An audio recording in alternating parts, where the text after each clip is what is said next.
Hello friends, welcome to Sri Tamil channel. இன்றைக்கி நம்ம பார்க்க போகிறது பூரிக்கு, சப்பாத்திக்கு, தோசைக்கு சாப்பிட்ற மாதிரியான ஒரு சிம்பிளான உருளைக்கிழங்கு பட்டாணி குருமா. இது பார்த்திங்கன்னா அதிக மசாலா இல்லாமல் சாப்பிட்றதுக்கு ரொம்பவே நல்லாயிருக்கும். அதுவும் பூரிக்கு அட்டகாசமாக இருக்கும். இதை ஒரு முறை செஞ்சு கொடுத்தீங்கன்னா எப்போல்லாம் பூரி செய்கிறீங்களோ அப்போல்லாம் இதையே செய்ய சொல்லி வீட்டில் எல்லோருமே கேட்பாங்க. முதல்ல ஒரு குக்கரில் 3 டேபிள் ஸ்பூன் எண்ணெய் எடுத்துக்கோங்க. இப்போ இந்த எண்ணெயில் கொஞ்சமாக சோம்பு சேர்த்துக்கோங்க. ஒரு சின்ன துண்டு பட்டை, 3 கிராம்பு, 2 ஏலக்காய், ஒரு சின்ன துண்டு கல்பாசி மறக்காமல் சேர்த்துக்கோங்க. இப்போ இது எல்லாமே லேசாக எண்ணெயில் பொரிஞ்சு வரட்டும். அடுத்து 2 மீடியம் சைஸ் பெரிய வெங்காயத்தை மெலிசாக நறுக்கி சேர்த்துக்கோங்க. கூடவே ஒரு கொத்து கருவேப்பிலை. இப்போ இந்த வெங்காயம் லேசாக வதங்கி கண்ணாடி பதம் வர வரைக்கும் நாம் இதை வதக்கி விட்டுக்கலாம். வெங்காயம் ரொம்ப வதங்கி நிறம் மாறணும்னு அவசியம் இல்லை, லேசாக கண்ணாடி பதம் வந்தால் போதும். அடுத்து ஒரு 5லேருந்து 6 பச்சை மிளகாய் சேர்த்துக்கோங்க. கூடவே ஒரு டேபிள் ஸ்பூன் இஞ்சி பூண்டு விழுது. இப்போ இந்த இஞ்சி பூண்டோட பச்சை வாசனை போகிற வரைக்கும் இதை நல்லா வதக்கி விட்டுக்கலாம். மிளகாய் பார்த்திங்கன்னா உங்கள் காரத்துக்கு ஏற்ற மாதிரி நீங்கள் சேர்த்துக்கோங்க. உருளைக்கிழங்கு, பட்டாணி, தேங்காயெல்லாம் சேர்க்க போகிறோம். அதனால் கொஞ்சம் இது காரமாக இருந்தால் தான் நல்லாயிருக்கும். அதனால் அதுக்கேற்ற மாதிரி சேர்த்துக்கோங்க. இஞ்சி பூண்டோட பச்சை வாசனை போனதும் ஒரு மீடியம் சைஸ் பழுத்த தக்காளியை நறுக்கி சேர்த்துக்கோங்க. இந்த தக்காளி நல்லா வதங்கி கரைஞ்சி வர வரைக்கும் வதக்கி விட்டுக்கோங்க. தக்காளி சீக்கிரம் வதங்கிறதுக்காக கொஞ்சமாக உப்பு சேர்த்து நல்லா வதக்கி விட்டுக்கலாம். கொஞ்ச நேரத்துலேயே பார்த்தீங்கன்னா தக்காளி நல்லா வதங்கி இந்த அளவுக்கு கரைஞ்சி வந்துடுச்சு. அடுத்து இதில் 2 பெரிய உருளைக்கிழங்கு தோலை சீவிட்டு இந்த மாதிரி கொஞ்சம் சின்ன சின்ன பீசஸாக நறுக்கி வச்சுருக்கேன். இப்போ இதை சேர்த்துக்கலாம்.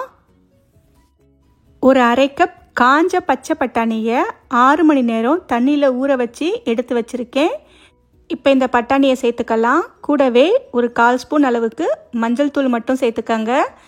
இப்போ இந்த பட்டாணி, உருளைக்கிழங்கு எல்லாத்தையும் சேர்த்து நல்லா வதக்கி விட்டுக்கோங்க.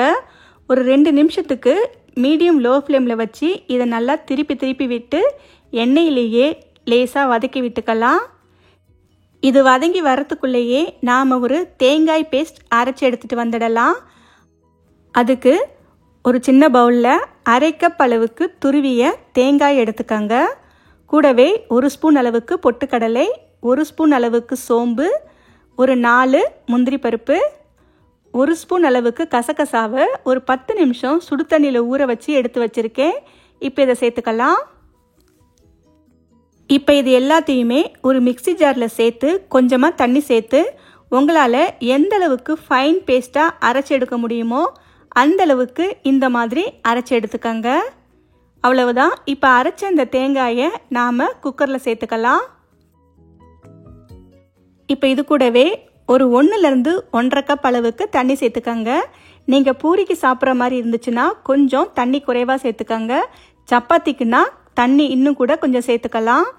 தோசைக்கு செய்கிற மாதிரி இருந்தாலும் இன்னும் கூட கொஞ்சம் தண்ணி சேர்த்துக்கலாம். இது நல்லா வெந்து வரும்போது நமக்கு இன்னுமே கொஞ்சம் கெட்டியாகும். அதனால் அதுக்கேற்ற மாதிரி தண்ணி சேர்த்துக்கோங்க. நான் பூரிக்கு செய்கிறதுனால தண்ணி கொஞ்சம் குறைவாகவே சேர்த்துருக்கேன். இப்போ அடுத்து இதில் தேவையான அளவு உப்பு சேர்த்துக்கலாம். உப்பு பார்த்திங்கன்னா கொஞ்சம் குறைவாகவே சேர்த்துக்கோங்க. தேவைப்பட்டால் கடைசியில் கூட சேர்த்துக்கலாம்.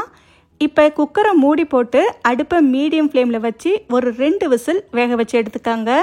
2 விசில் விட்டால் சரியாக இருக்கும். இப்போ குக்கரை திறந்ததுக்கப்புறம் பார்த்திங்கன்னா உங்களுக்கு சூப்பராக ரெடியாக இருக்கும். கடைசியாக நறுக்கிய கொத்தமல்லி இலை சேர்த்துக்கோங்க. நறுக்கிய கொத்தமல்லி இலை சேர்த்து ஒரு முறை கலந்து விட்டால் அட்டகாசமான ஃப்ளேவரில் பூரிக்கு ரொம்பவே நல்லாயிருக்கும். சப்பாத்திக்கும் அருமையாக இருக்கும், தோசைக்குமே நல்லாயிருக்கும். இது ஆறும்போது இன்னுமே கொஞ்சம் கெட்டியாகும். ஓகே ஃப்ரெண்ட்ஸ், இந்த ரெசிப்பியை உங்கள் வீட்டில் ஒரு முறை ட்ரை பண்ணி பார்த்துட்டு எப்படி இருக்குன்னு சொல்லுங்கள். இந்த ரெசிபி உங்களுக்கு பிடிச்சிருந்தால் லைக் பண்ணுங்கள், ஷேர் பண்ணுங்கள். ஸ்ரீ தமிழ் சேனலுக்கு சப்ஸ்கிரைப் பண்ணுங்கள். தேங்க்ஸ் ஃபார் வாட்சிங்.